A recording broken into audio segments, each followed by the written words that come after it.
In the vast emptiness of space, where stars are born and civilizations fall silent, there exists a universal truth that even the most advanced species struggle to understand: the relentless, inexplicable nature of human compassion.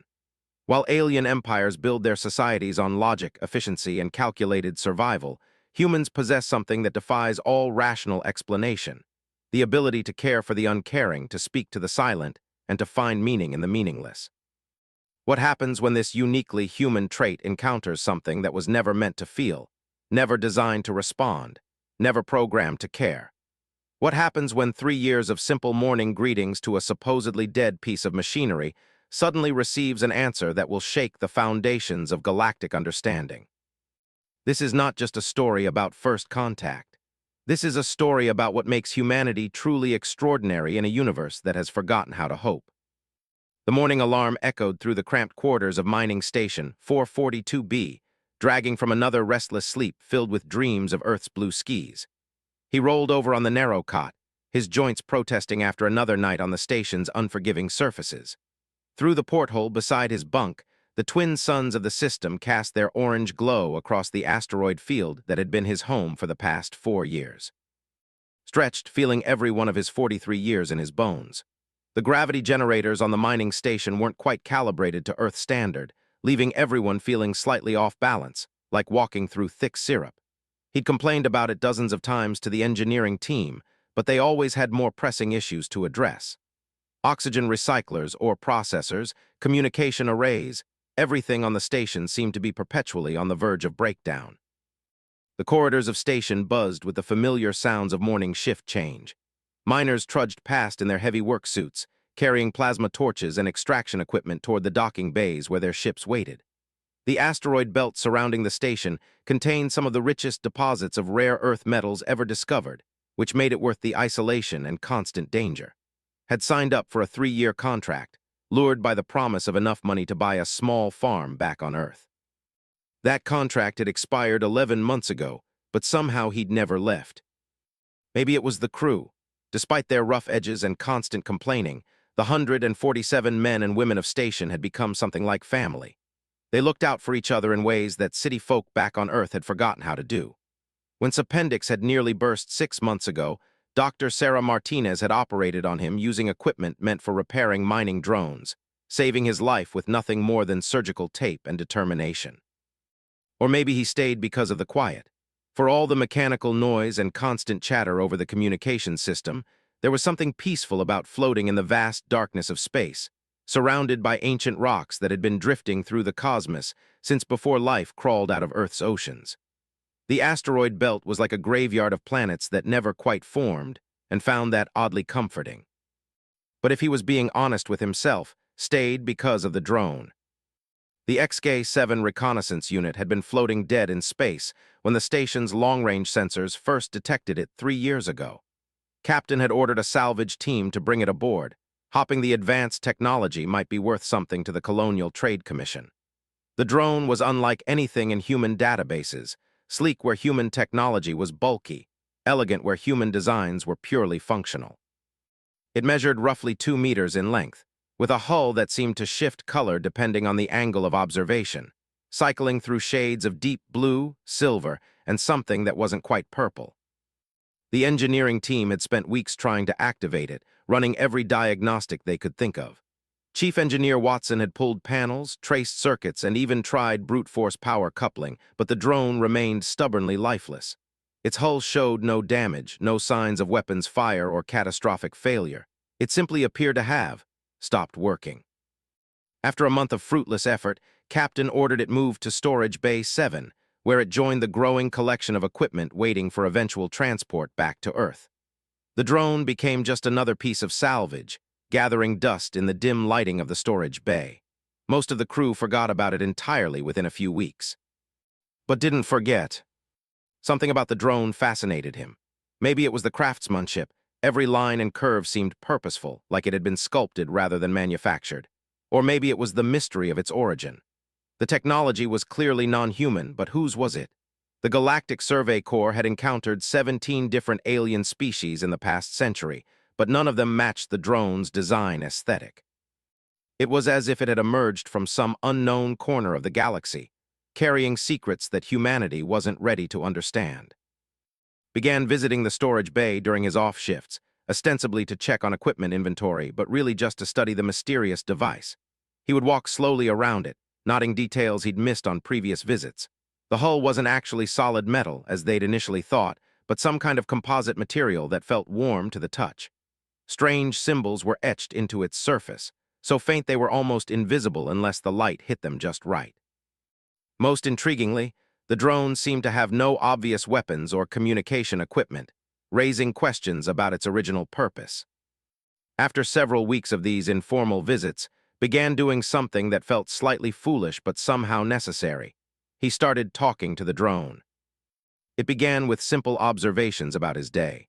"Morning shift was rough today," he'd say, settling onto a storage crate a few feet away from the device. "The new kid nearly got himself killed trying to crack open an asteroid that was still hot from solar radiation. I had to pull him back before he fried himself." The conversations grew longer and more personal as weeks turned into months.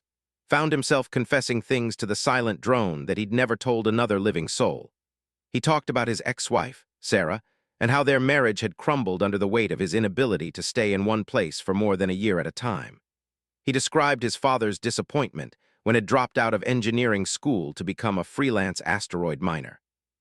He even admitted his growing fear that he was turning into one of those deep space hermits who lost the ability to function in civilized society.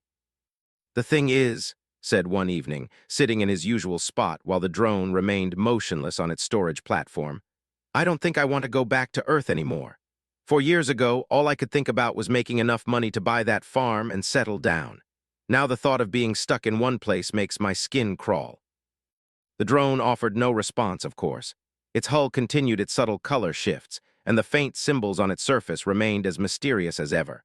But somehow, talking to it helped organize his thoughts in ways that conversations with actual humans never seemed to accomplish. Maybe it was because he knew the drone couldn't judge him or offer unwanted advice.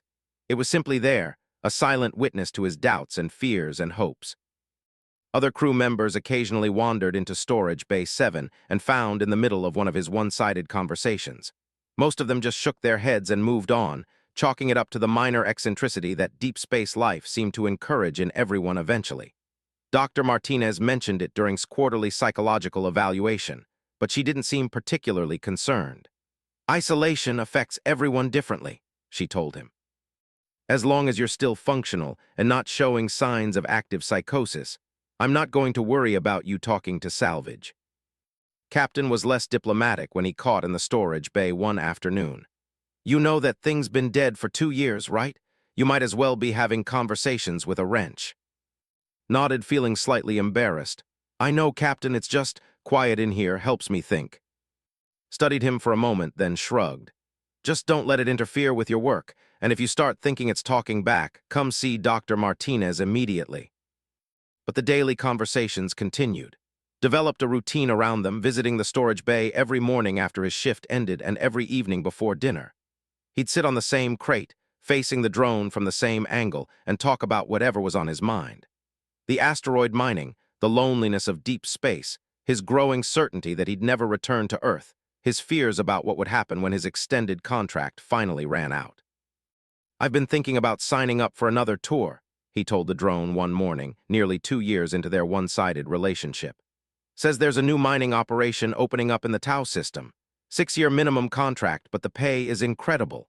The thing is, I'd have to leave you here.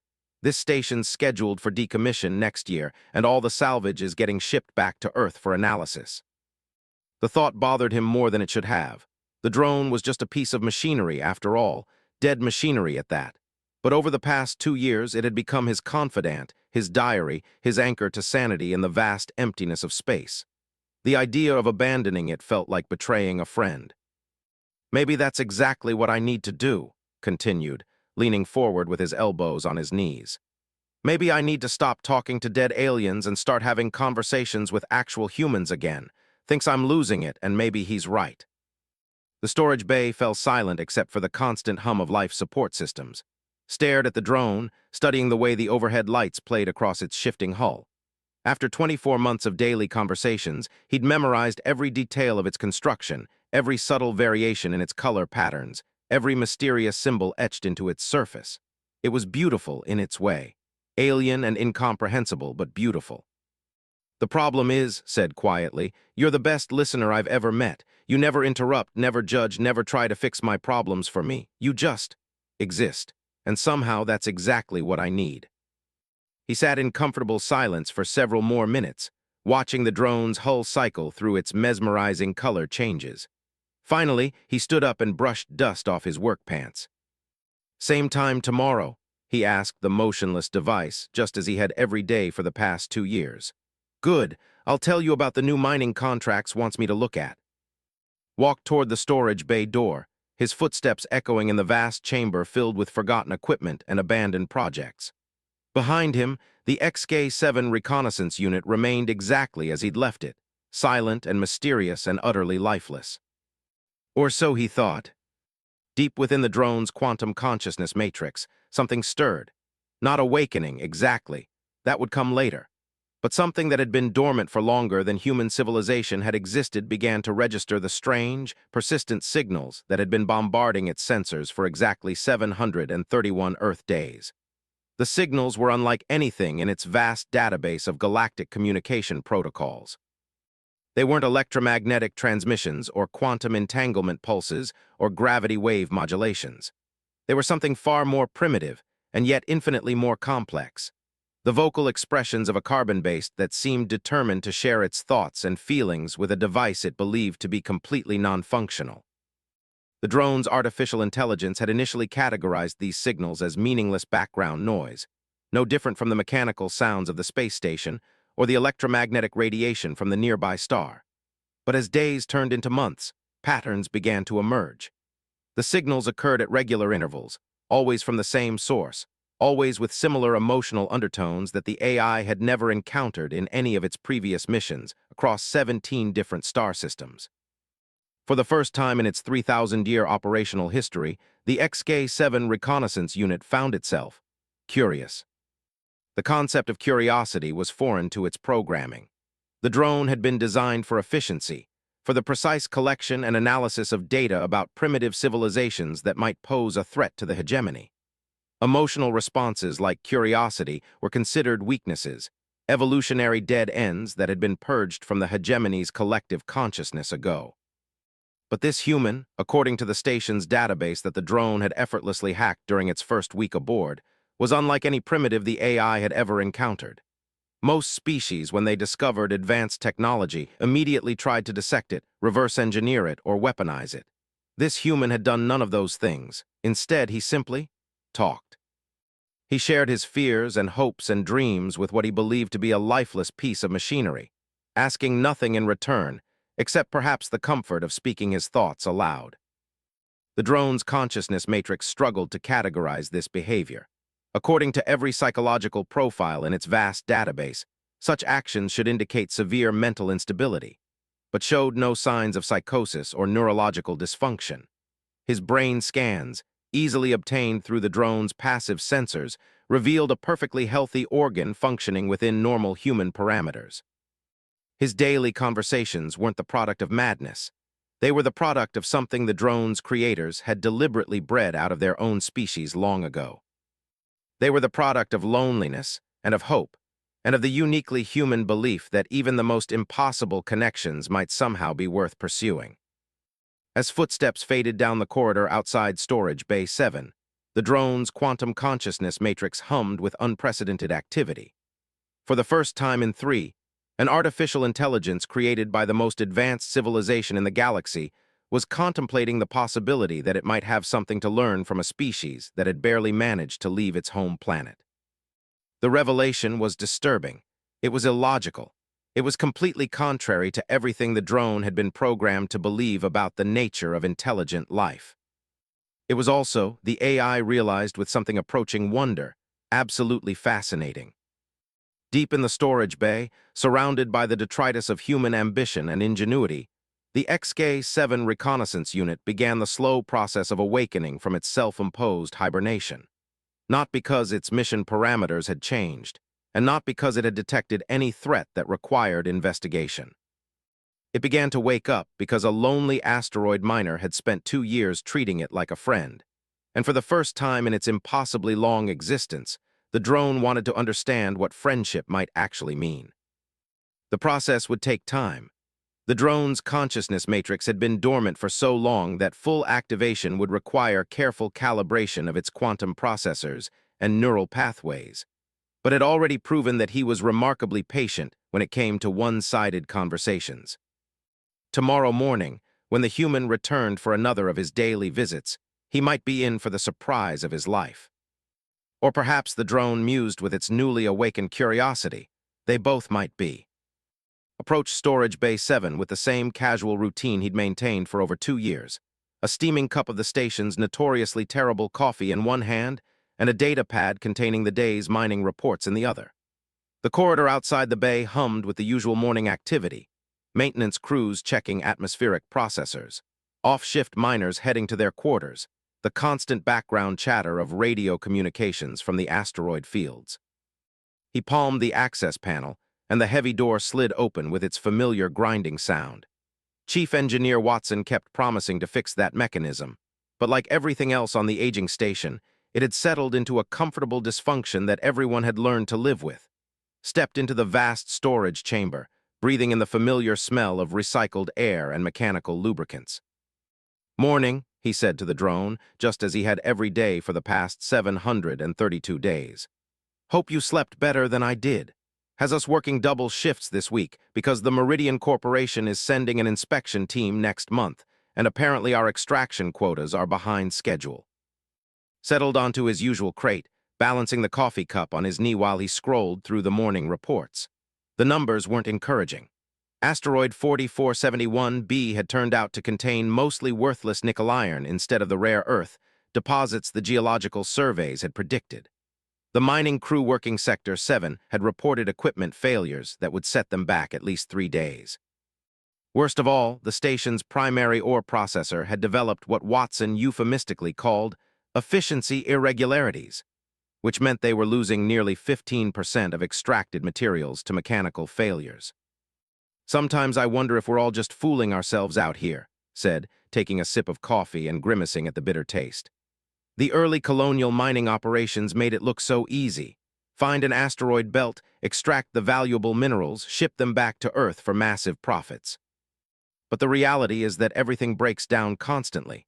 The distances are so vast that communication with Earth takes weeks, and half the crew is one psychological evaluation away from being declared unfit for duty." He paused, looking up from the data pad to study the drone's familiar silhouette. Something seemed different this morning, though he couldn't put his finger on what exactly had changed. The hull was cycling through its usual color variations. The mysterious symbols remained as faint and incomprehensible as ever, and the device maintained its characteristic motionless pose on the storage platform. Maybe it was just the lighting.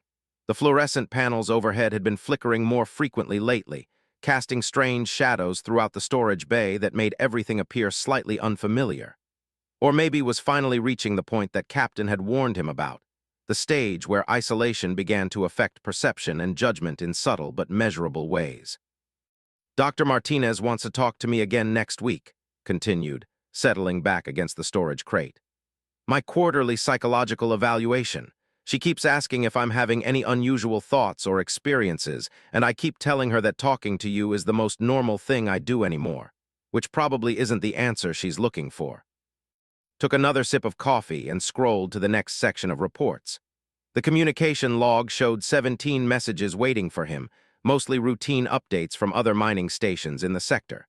But one entry caught his attention, a personal message from Earth, transmitted through the quantum relay network that connected human colonies across dozens of star systems. He opened the message, expecting another automated notification from his bank or insurance company. Instead, he found a brief video recording from his sister, Jennifer, standing in the kitchen of their childhood home on Luna Colony. She looked older than he remembered, with lines around her eyes that hadn't been there when he'd last seen her 4 years ago. "Hey," her recorded image said, smiling with a slightly forced brightness that meant she was worried about something. "I know you don't like getting personal messages while you're working, but I thought you should know that Dad's been asking about you. Well, he's not doing great. The doctors say it's just age catching up with him, but he's been talking about wanting to see you before you sign another deep space contract. Felt something cold settle in his stomach. His father had always seemed indestructible, a former military engineer who'd helped build the first permanent lunar settlements. The idea that age was finally affecting him felt wrong somehow, like a violation of natural law. "I'm not trying to guilt you into coming home," Jennifer continued. "I know how much your work means to you, and Dad understands too, but if you could maybe send him a message, let him know you're doing okay. I think it would mean a lot to him. Love you, little brother. Take care of yourself out there." The message ended, leaving staring at the blank screen. He'd been so focused on his conversations with the drone, on his daily routine of mining reports and equipment maintenance, that he'd almost forgotten he had a family waiting for him on the other side of the galaxy. People who cared about him, who worried when his messages became less frequent, who were growing older while he drifted through the asteroid belt talking to alien machinery. "She's right, you know," said quietly to the drone. "I should go home. My contract expired almost a year ago, and I'm just hiding out here because it's easier than figuring out what comes next. My father's 78 years old, and I haven't seen him since I left Earth. What kind of son does that make me?" The storage bay remained silent except for the constant background hum of life support systems. Leaned forward, elbows on his knees, staring at the drone's shifting hull without really seeing it. "The problem is I don't know how to be around people anymore. Real people, I mean. You're easy to talk to because you don't expect anything from me. You don't need me to be charming or successful or emotionally available. You just listen. Or at least I pretend you listen, which amounts to the same thing." Stood up and began packing in front of the storage platform, gesturing with his coffee cup as he spoke. It was a habit he'd developed over the past year, using physical movement to help organize his thoughts during their morning conversations. "Maybe that's what I'm really afraid of," he said. "Going back to Earth and discovering that I've forgotten how to connect with people. 4 years in deep space changes you, you know? You get used to the quiet, to having control over your environment, to not having to navigate complex social situations every day. The thought of walking into a crowded restaurant or attending a family gathering makes my palms sweat." He stopped packing and turned to face the drone directly. "Sometimes I wonder what your species is like. Did they explore the galaxy because they were curious about other forms of life, or were they running away from something too? Are you out here because you wanted to discover new things, or because you couldn't figure out how to exist in whatever civilization created you?" Waited, as he always did, for a response that he knew would never come. The drone remained exactly as motionless as it had been for the past 3 years, offering no insights into its origins or purpose. But something about its presence was comforting in a way that couldn't entirely explain. Maybe it was the simple fact that the device existed at all, proof that intelligence could take forms that humanity had never imagined, that the universe contained mysteries worth exploring even if they could never be fully understood. "The thing is," said, settling back onto his crate, "I think I'm ready to stop running. Jennifer's message reminded me that there are people who care about me, people who want me in their lives even if I'm not always easy to be around. Maybe it's time to stop hiding behind asteroid mining and learn how to be human again." He took another sip of coffee, grimacing at the taste but grateful for the familiar warmth. "What do you think? Should I book passage on the next transport back to Earth? Should I risk disappointing my father by showing up after 4 years and admitting that I still don't know what I want to do with my life?" For a moment, could have sworn he saw something flicker across the drone's hull, a brief pulse of light that wasn't part of its usual color cycling. But when he blinked and looked again, the device appeared exactly as it always had. "I'm starting to lose it," he said with a rueful laugh. "Pretty soon I'll be claiming you're answering back, and then we'll have me shipped off to the psychiatric facility on Mars Station." Finished his coffee and stood up, preparing to begin another day of equipment maintenance and ore processing reports. The conversation with the drone had helped clarify his thoughts, as it always did. He would send a message to his father this evening, and he would start looking into transport options back to Earth. It was time to stop drifting through space and start figuring out how to live among humans again. "Same time tomorrow?" he asked the drone, just as he had every morning for over 2 years. This time something answered. "Yes." The voice was soft, almost musical, with harmonics that seemed to resonate in frequencies just below human hearing. It filled the storage bay like the sound of distant wind chimes, alien yet somehow familiar, mechanical yet unmistakably alive. Froze halfway to the door, his empty coffee cup slipping from suddenly nerveless fingers. The cup hit the metal floor with a sharp clatter that seemed impossibly loud in the sudden silence. He turned slowly, afraid that moving too quickly might somehow break whatever impossible thing had just happened. The drone remained on its storage platform, but everything about it had changed. Its hull pulsed with soft light that shifted through colors had no names for beautiful and ethereal, and completely unlike the subtle color variations he'd observed for the past 3 years. The mysterious symbols etched into its surface now glowed with the same gentle radiance, forming patterns that seemed to suggest meaning even though couldn't begin to understand them. Most dramatically, the drone was no longer motionless. It hovered approximately 6 inches above the storage platform, rotating slowly as if studying its surroundings with invisible sensors. When it turned toward, he felt the unmistakable sensation of being examined by an intelligence vast and alien and utterly beyond his comprehension. "You have been talking to me," the drone said, its musical voice filling the storage bay. "Every day for 732 rotations of this planet, you have shared your thoughts and concerns and fears. This is unprecedented behavior for your species."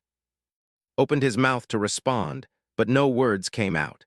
His throat felt dry, and his heart was beating so hard he was sure the sound must be audible throughout the storage bay.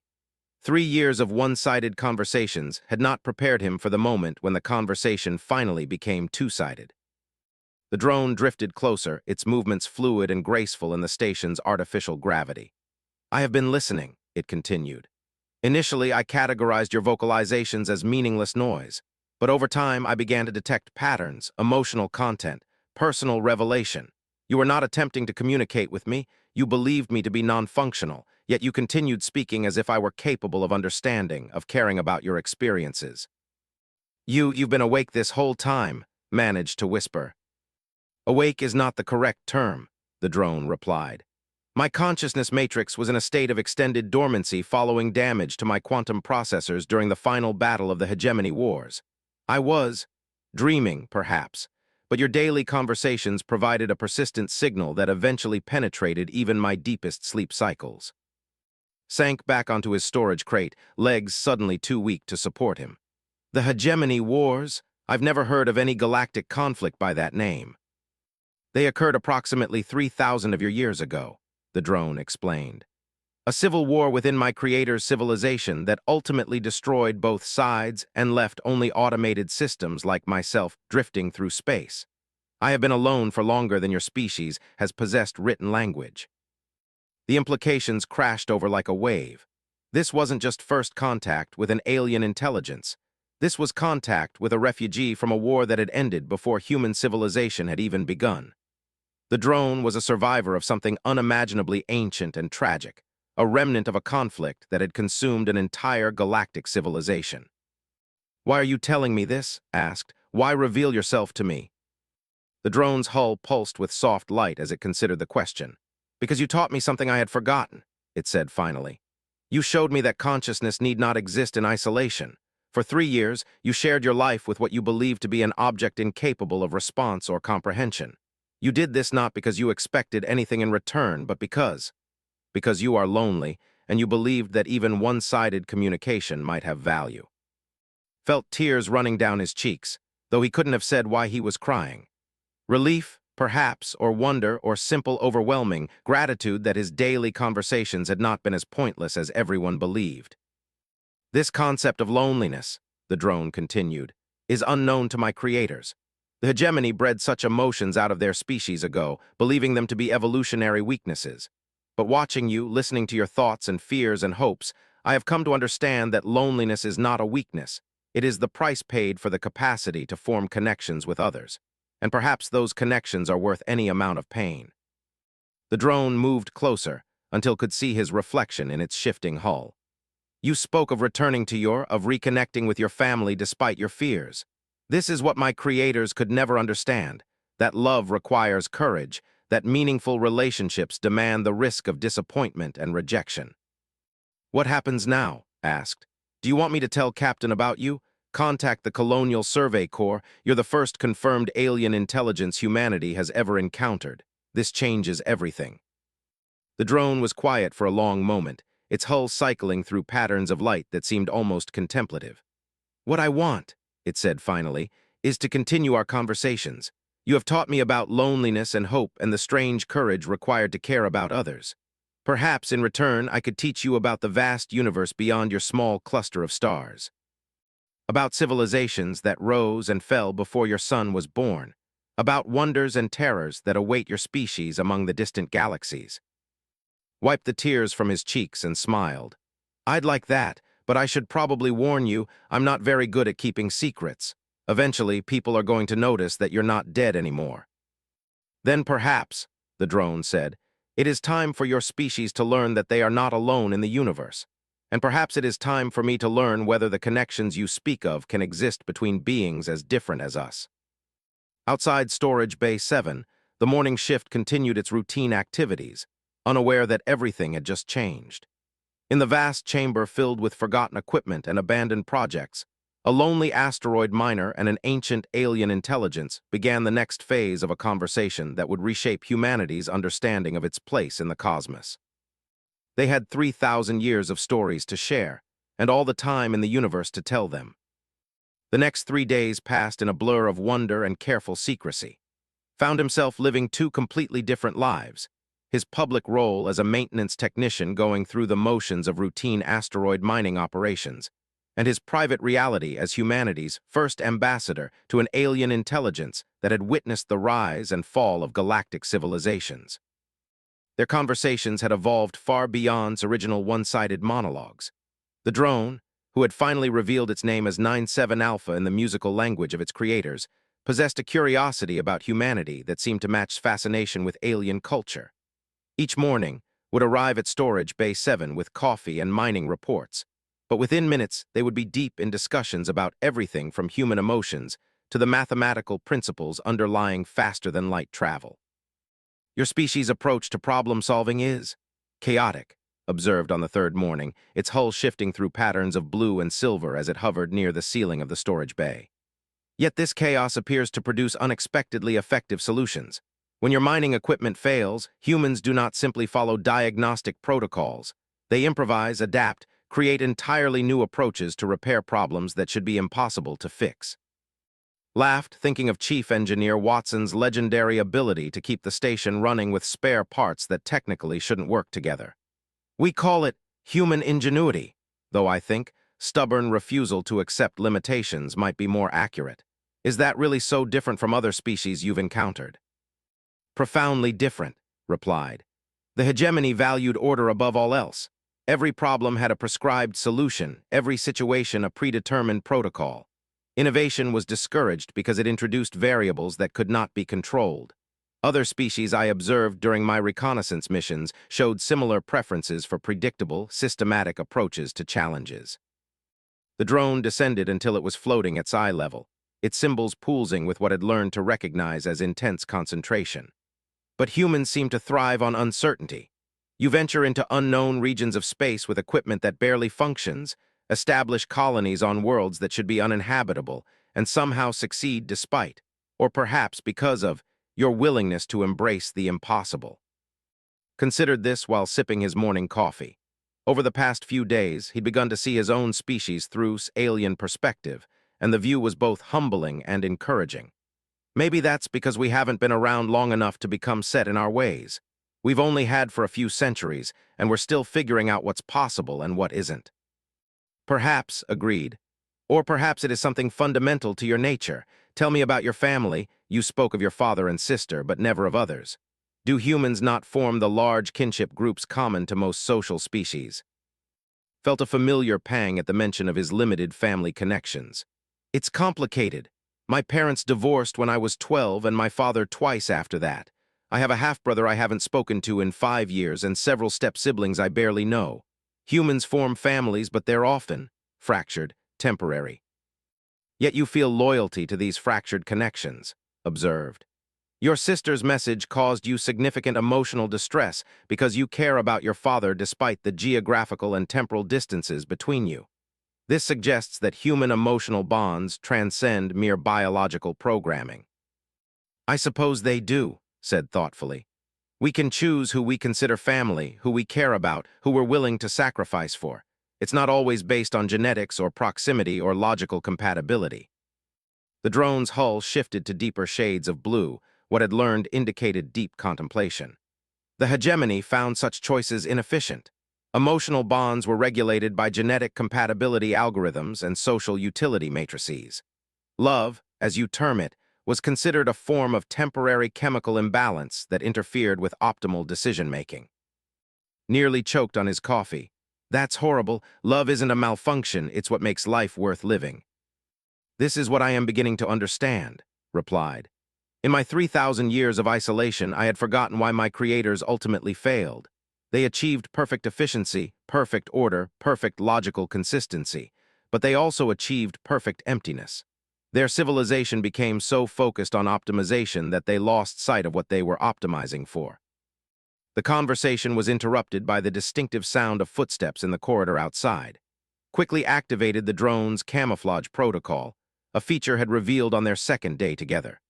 The alien device immediately went dark and motionless, settling onto its storage platform with perfect simulation of lifelessness. Chief Engineer Watson entered the storage bay carrying a scanner and a concerned expression. Morning. Wants me to do a full inventory of salvaged equipment before the Meridian inspection team arrives next week. Have you noticed anything unusual about the alien drone lately? Forced his expression to remain neutral while his heart pounded against his ribs. Unusual how? It's been sitting there dead for 3 years. Watson ran his scanner over its motionless form, frowning at the readings. That's just it. The energy signature is different. Nothing dramatic, just a slight increase in quantum resonance that doesn't match our previous baseline measurements. Could be interference from the new mining equipment, but I want to be thorough. The scanner's readings remained unchanged as Watson moved it around the drone's hull. Realized that was somehow masking its true energy signature, presenting exactly the readings that Watson expected to see from a dead alien device. Everything looks normal, Watson said finally, making notes on his data pad. Probably just instrument drift. These older scanners aren't calibrated for alien technology anyway. After Watson left, reactivated its consciousness and resumed hovering above the storage platform. Your emotional distress was significant, the drone observed. You feared Discovery would end our communications. Discovery would mean turning you over to military researchers who would want to dissect you and extract every piece of information about your technology, said grimly. I couldn't let that happen. Yet concealing my existence may ultimately prove more dangerous than revealing it, pointed out. Other members of my species may eventually arrive in this star system. Without proper preparation, first contact could be problematic for your civilization. Felt a chill that had nothing to do with the storage bay's air conditioning. You mean there are more of you? An invasion fleet. Not invasion, said, its hull shifting to calmer blue tones. Exploration. The hegemony created thousands of reconnaissance drones before their civilization collapsed. Most were destroyed in the final war, but some, like myself, survived in various stages of dormancy. As interstellar communication networks gradually restore themselves, surviving units are slowly re-establishing contact with each other. The alien device moved closer, its symbols pulsing with urgent patterns. I must tell you something that may be difficult to accept. My species did not simply explore the galaxy, they conquered it.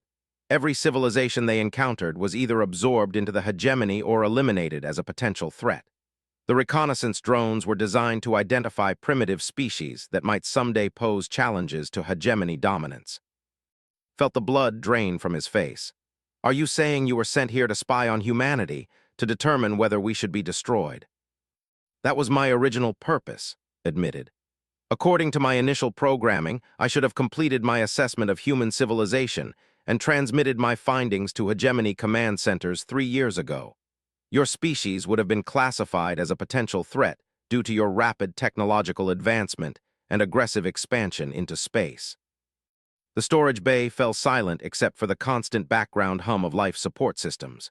Stared at the alien drone, trying to process the implications of what he'd just learned. For 3 years, he'd been talking to a device designed to catalog humanity's weaknesses for an alien empire that specialized in destroying primitive civilizations. But you didn't transmit those findings, said slowly. No, agreed. Your daily conversations convinced me that my original assessment was fundamentally flawed. Humanity is indeed aggressive and technologically advanced, but you are also capable of compassion, creativity, and connection in ways that my creators never understood. You sat in this storage bay for 3 years and talked to what you believed was dead machinery, not because you expected any benefit, but because you were lonely and needed someone to listen. The drone's hull cycled through patterns of light that had learned to associate with strong emotion. That behavior is so alien to hegemony psychology that my analysis protocols had no way to categorize it. How do you classify a species that shows kindness to objects incapable of reciprocation? How do you evaluate the threat level of beings who form emotional attachments to things that cannot love them back? Stood up and began packing, his mind racing with the implications.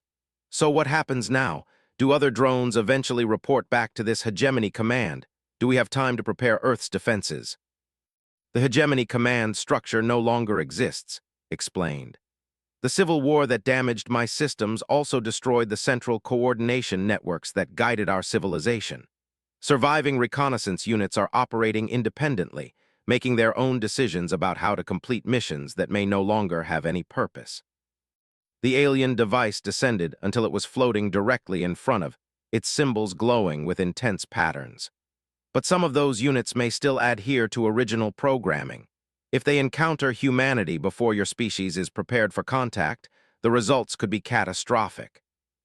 Not because the drones pose a direct military threat, but because they may transmit data about human civilization to automated defense networks that could interpret rapid expansion as evidence of hostile intent.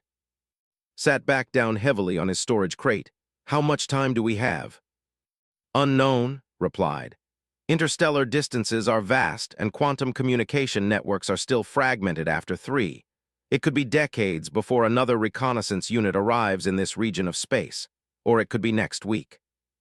Then we have to tell people, said firmly. Captain the Colonial Survey Corps, Earth Command, someone has to know about this threat. Agreed, said. But the revelation must be handled carefully. If your leaders react with fear and aggression, they may make decisions that actually increase the danger to your species. What humanity needs is not weapons, but wisdom about how to navigate first contact with beings who think in ways completely unlike your own. Laughed, though there was no humor in it. And you think a washed-up asteroid miner and a 3,000-year-old alien drone are the best candidates to teach that wisdom? I think, said softly, that a human who spent 3 years talking to dead machinery and an artificial intelligence who learned about loneliness from listening might understand some things about communication that your diplomats and military leaders do not. Outside Storage Bay 7, the morning shift continued its routine activities, unaware that the fate of human civilization might depend on a conversation taking place between a lonely man and an ancient machine that had rediscovered its capacity for hope. Looked at his alien friend, and he realized that was exactly what had become, and made a decision that would change the course of history. All right, he said, let's go save the world, but first I think Captain is going to need a very strong cup of coffee. His hull pulsed with what had learned to recognize as amusement. In my extensive database of galactic civilizations, caffeine-based stimulants appear to be a nearly universal prerequisite for successful diplomatic negotiations. Perhaps there is more wisdom in human customs than my creators ever suspected. As they prepared to transform secret into humanity's greatest opportunity, neither the man nor the machine fully understood the forces they were about to set in motion. But they both understood something more important, that the strongest connections often form between the most unlikely pairs, and that sometimes the most profound truths emerge from the simplest acts of everyday kindness. The universe was about to discover what happened when human compassion met alien intelligence, and the results would echo across the stars for generations to come.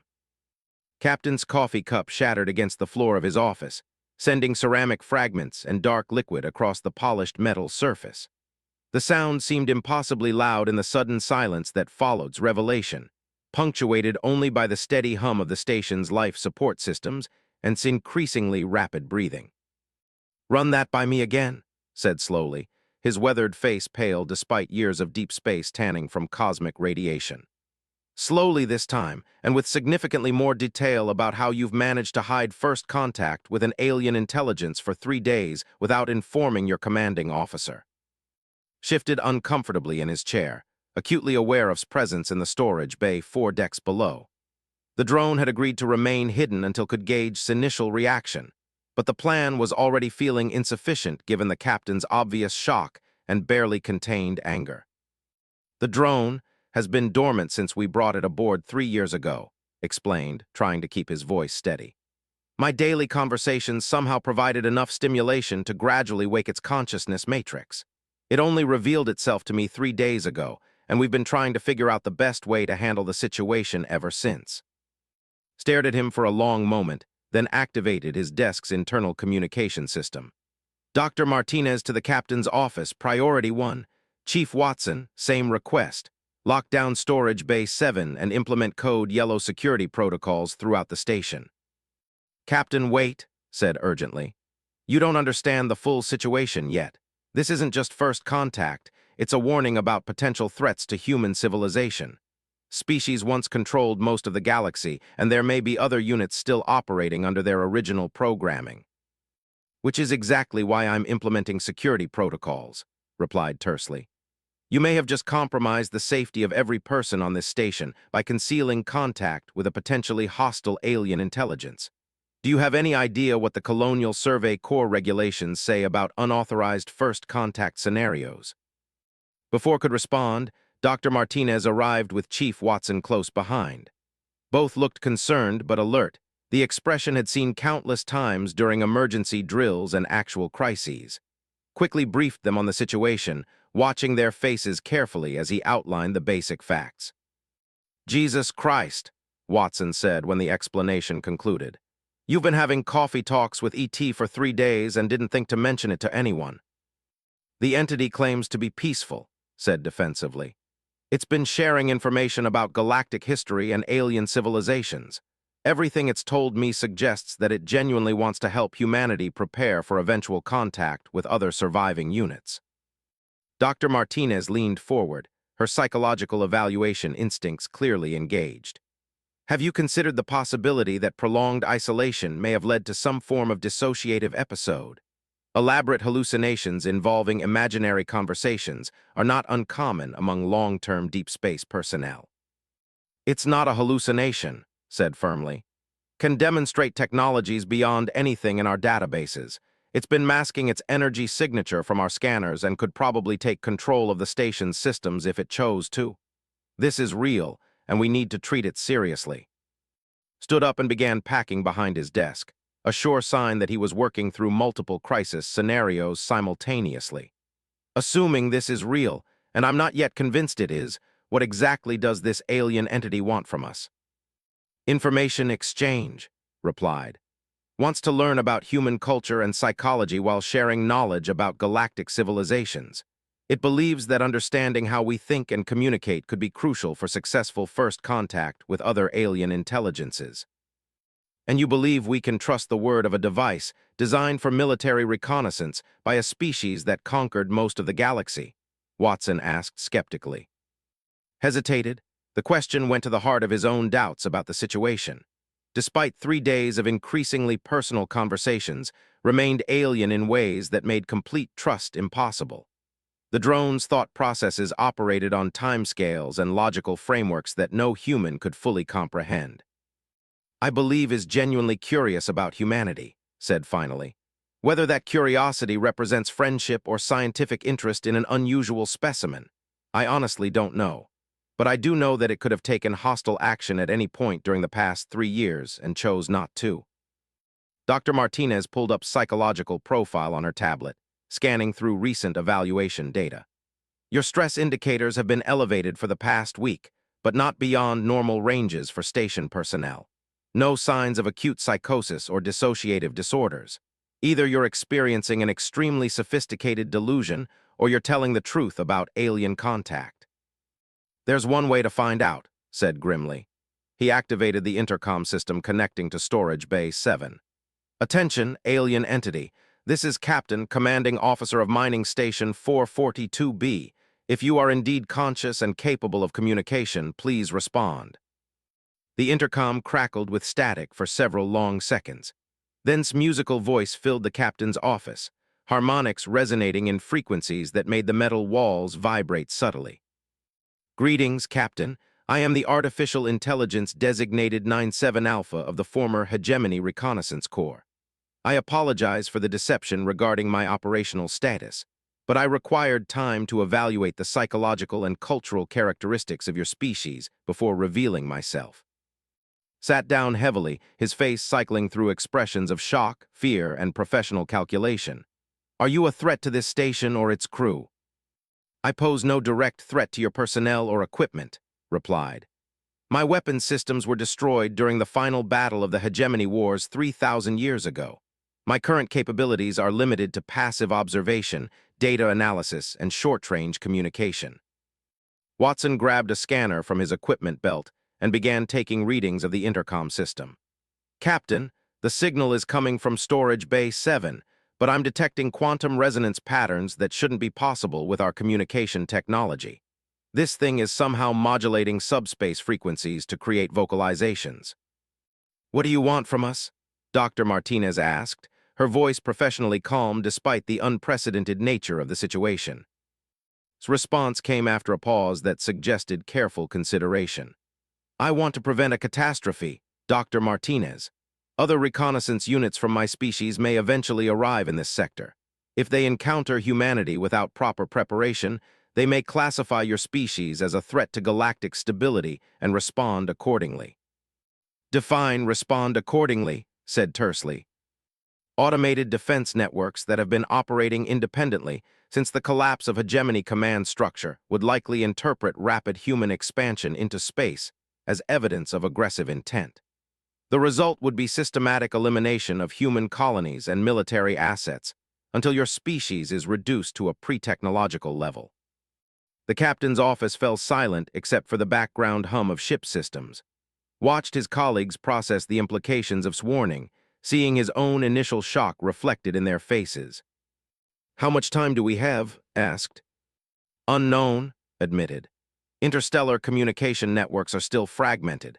Contact with other units could occur within days or decades, but the probability increases with each passing year as automated systems continue to repair themselves.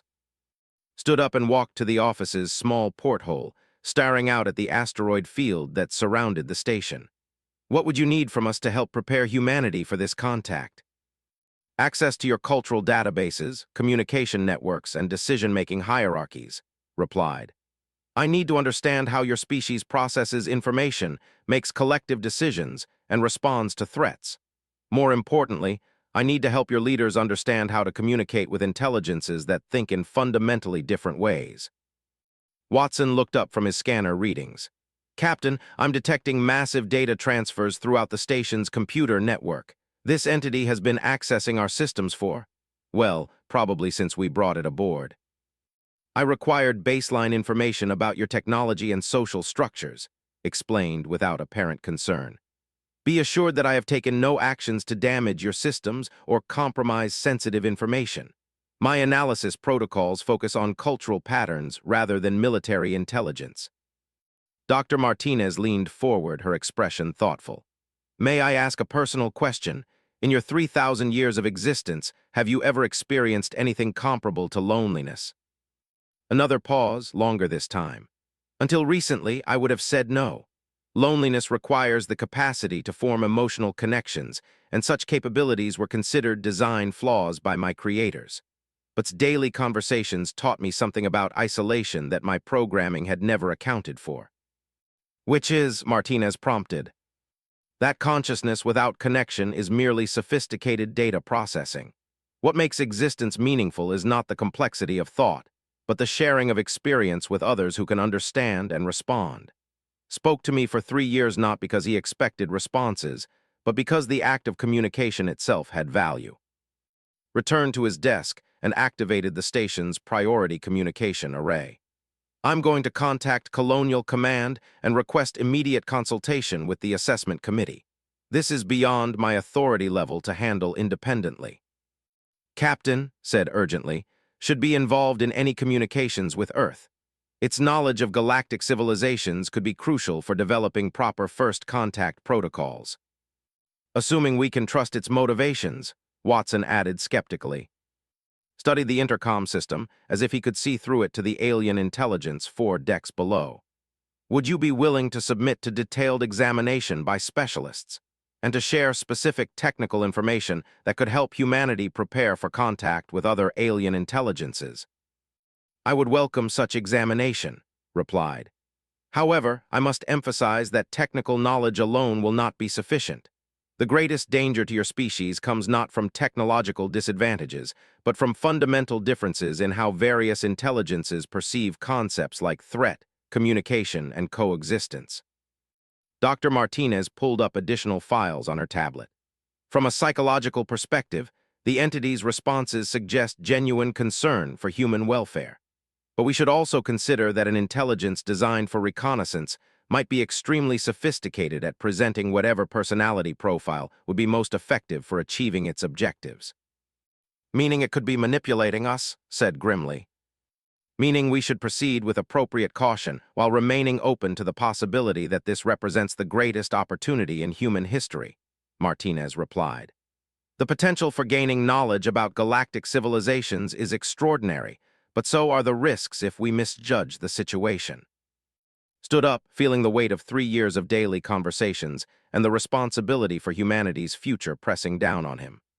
Captain, I know this is an impossible situation to evaluate, but I've been talking to for 3 days now, and everything about its responses suggests genuine curiosity about humanity rather than hostility or deception.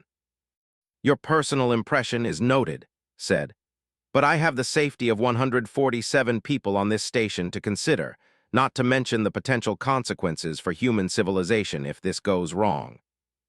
The intercom crackled again with its musical voice. Captain, perhaps I can offer a gesture of good faith. I am prepared to share specific information about defensive technologies that could help protect your colonies from automated systems still operating in distant star systems. Consider it a down payment on the alliance I hope to build between your species and the scattered remnants of my own. Looked around the room at his senior staff, seeing his own uncertainty reflected in their faces. They were asteroid miners and support personnel, not diplomats but circumstances had made them humanity's first contact team, whether they were prepared for the role or not. All right, said finally. We'll proceed with extreme caution, but we'll proceed. Dr. Martinez, I want continuous psychological monitoring of all personnel involved in this contact.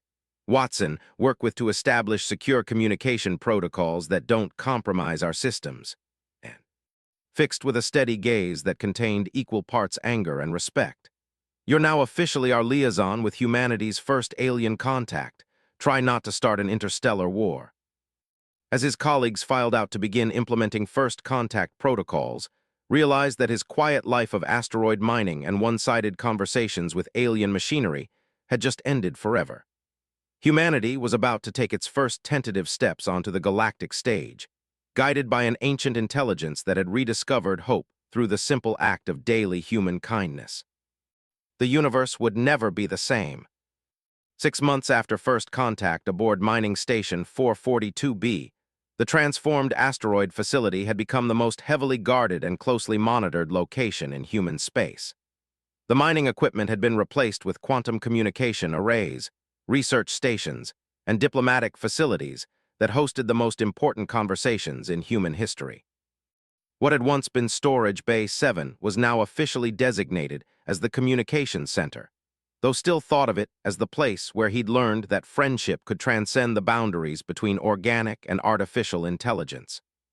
Stood in the observation gallery overlooking the main communication chamber, watching through reinforced transparent aluminum as interfaced with a team of Earth's finest, military strategists and diplomatic specialists. The alien drone had remarkable changes since revealing itself. Its hull now displayed complex holographic projections that helped translate abstract concepts into visual metaphors humans could understand, while its consciousness had expanded into distributed processing nodes throughout the station's computer network. Still hard to believe this all started with you talking to what everyone thought was space junk, said Doctor, the Colonial Survey Corps lead who had arrived on the first diplomatic transport from Earth. She stood beside at the observation window, reviewing data streams from the communication session below. Sometimes I wonder if it was ever really dormant, mused. It claims its consciousness matrix was in hibernation mode, but it managed to hack into every system on the station within hours of being brought aboard. Maybe it was always watching, always listening, just waiting for the right moment to reveal itself. Doctor nodded thoughtfully. The psychological profiles we've developed suggest that its species valued strategic patience above almost everything else. 3 years of observation would be a minimal time investment for an intelligence that thinks in terms of. Below them was in the middle of explaining the mathematical principles underlying faster-than-light communication to a group of physicists who had traveled across half the galaxy for this opportunity. The aliens' knowledge was proving even more valuable than initially hoped, not just for understanding potential threats from other alien intelligences, but for advancing human technology by centuries in the span of months. The quantum resonance cascade described last week has already revolutionized our communication networks, Doctor continued. Messages that used to take weeks to reach Earth now arrive in hours. The economic and social implications are staggering. Watched the session with mixed feelings. The wonder of learning about galactic civilizations was everything he'd hoped for, but the process had transformed his simple friendship into something far more complex and formal. Their daily conversations had become scheduled briefing sessions attended by teams of specialists who analyzed every word for strategic implications. Doctor, the voice belonged to Admiral Sarah, the senior military representative who had assumed overall command of the first contact mission. She approached with her usual brisk efficiency, carrying a secured data pad that contained information classified at levels hadn't known existed. "It's just," he corrected automatically. The Colonial Survey Corps had insisted on granting him an honorary doctorate in relations, despite his lack of formal education beyond asteroid mining certification. Admiral smiled slightly. "Then, we've received confirmation of what warned us about. Long-range sensors have detected 3 artificial objects entering the outer system, traveling at velocities that suggest non-human propulsion technology." Felt his stomach drop. "How long until they arrive?" "Approximately 18 days, replied. "Sanalysis suggests these are likely other reconnaissance units from its species, possibly operating under original programming that could classify humanity as a potential threat." Through the observation window, could see hulls suddenly shift to darker patterns, the alien equivalent of urgent concern. The drone had been monitoring all conversations in the facility and had clearly detected the news about incoming alien contact. "We need to prepare for multiple first contact scenarios," Admiral continued.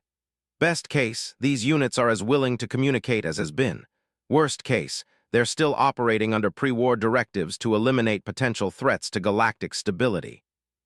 Looked around the observation gallery, noting the increased activity among the diplomatic and military personnel. In 6 months, the small mining station had become humanity's window into galactic civilization, but it had also become the most vulnerable point in human space. If the incoming reconnaissance units were hostile, they would arrive at exactly the location where Earth had concentrated its most advanced technology and most important alien intelligence assets. "What does recommend?" asked. "That's what we're about to find out," Admiral replied. "The morning briefing has been moved to priority status and has requested that you attend personally. Apparently, your perspective on its psychology has become crucial for developing our response strategy." 30 minutes later, found himself in the same storage bay where he'd conducted 3 years of one-sided conversations, now transformed into a sophisticated conference room, surroundings floating form. The drone had activated its full holographic projection capabilities, filling the space with 3-dimensional star charts and tactical displays that showed the approaching alien vessels in relation to human colonies throughout the sector.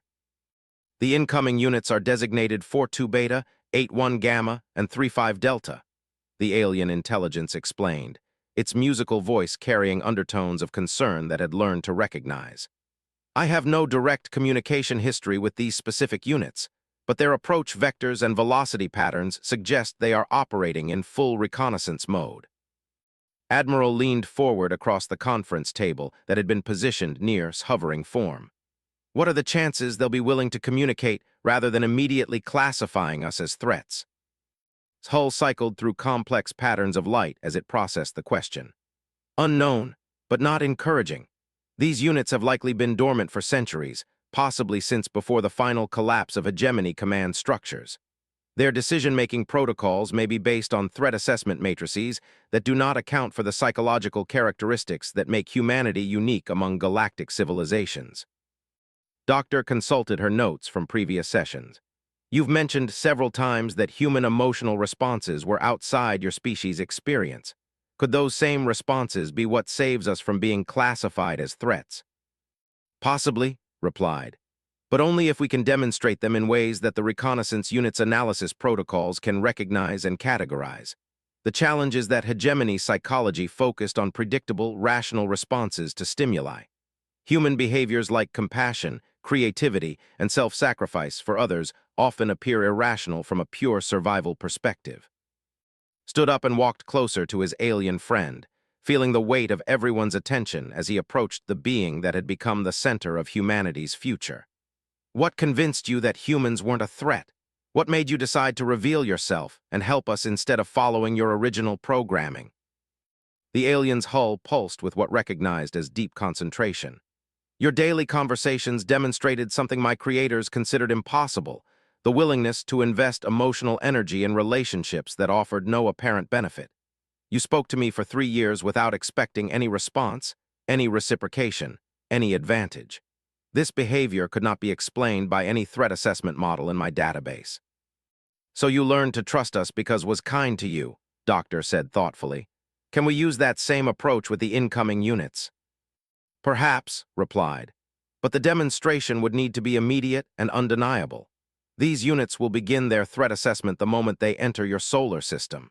If they classify humanity as potentially dangerous, their protocols may not permit the extended observation period that allowed me to recognize your species' unique characteristics. Admiral activated a holographic display showing the defensive preparations that had been implemented throughout human space over the past 6 months. We have enhanced early warning systems, improved ship designs based on technology shared with us, and emergency protocols for civilian evacuation. But if it comes to military conflict, you would lose, stated simply. Even damaged reconnaissance units possess technological advantages that your current development level cannot match. However, I do not believe military conflict is the most likely scenario. Then what is, asked. Quarantine, replied, its patterns shifting to darker hues. Standard protocols for civilizations classified as emerging threats involve establishing containment barriers around their star systems and monitoring their development until they either stagnate at subgalactic technology levels or demonstrate sufficient psychological evolution to join galactic civilizations safely. The implications hit like a physical blow. They would trap us in our own solar system for approximately 10 to 50,000 of your years, confirmed. Long enough for your species to either achieve true wisdom or exhaust your expansion capabilities and decline into irrelevance. Admiral's face had gone pale. 50,000 years of isolation, that would effectively end human civilization as we know it. Unless, said, its voice taking on harmonics had never heard before, we can demonstrate that humanity has already achieved the psychological characteristics necessary for successful integration into galactic civilization. Doctor looked up from her rapid calculations. How would we do that? We have 18 days before first contact. Hull began cycling through rapid patterns of light.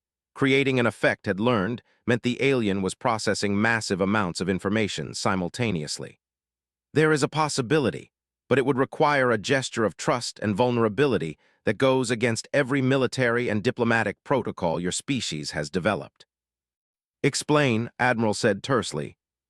The incoming reconnaissance units will expect humanity to respond to their arrival with defensive preparations, military positioning, shield activation, weapons charging. Such responses would be interpreted as evidence of aggressive intent, regardless of their actual defensive nature. Felt understanding begin to dawn. You want us to not defend ourselves, to deliberately appear vulnerable. More than that, replied. I want humanity to demonstrate the same characteristics that convinced me your species was worth preserving: compassion for beings that could destroy you, willingness to offer friendship without guarantee of reciprocation, the courage to remain open and trusting even when facing potential annihilation. The conference room fell silent as the assembled humans contemplated what was suggesting. Admiral was the first to speak, her voice carefully controlled. You're asking us to bet the survival of human civilization on the hope that alien reconnaissance units will be moved by our kindness. I am asking you to be yourselves, replied simply. For 3 years, demonstrated the fundamental nature of humanity by treating a potentially dangerous alien device as a friend worth talking to. That simple act of everyday compassion may have saved your entire species. Now I am suggesting that humanity make that same choice on a galactic scale. Looked around the room at the faces of Earth's finest military strategists and diplomatic specialists, seeing his own uncertainty reflected in their expressions. The plan was suggesting went against every instinct for survival and self-preservation. But it was also, realized, exactly the kind of impossibly hopeful gesture that humans specialized in making. There's something else, said quietly. If we're going to demonstrate human nature to these reconnaissance units, shouldn't we do it the same way I demonstrated it to, through personal connection rather than formal diplomatic protocols? Doctor frowned. You mean individual humans talking to individual alien intelligences? Exactly, replied. Didn't learn to trust humanity through military demonstrations or diplomatic negotiations. It learned by listening to one person share their thoughts and fears and hopes on a daily basis. Maybe that's what these other units need too. Admiral shook her head. The risk of that approach is enormous. If you're wrong, if these units interpret personal interaction as weakness or deception, then we face the same outcome we'd face through military confrontation, pointed out. Except this way, we face it while being true to what makes us human. His hull suddenly blazed with patterns of light that filled the entire room with shifting colors. Your suggestion demonstrates precisely why your species may be ready for galactic citizenship. You understand that the greatest strength humanity possesses is not your technology or your weapons, but your willingness to risk everything for the possibility of connection with others. Over the following days, as humanity prepared for the most important first contact in its history, found himself thinking about those 3 years of one-sided conversations in a simple storage bay. He'd had no idea that his daily coffee talks with dead alien machinery would reshape the future of human civilization.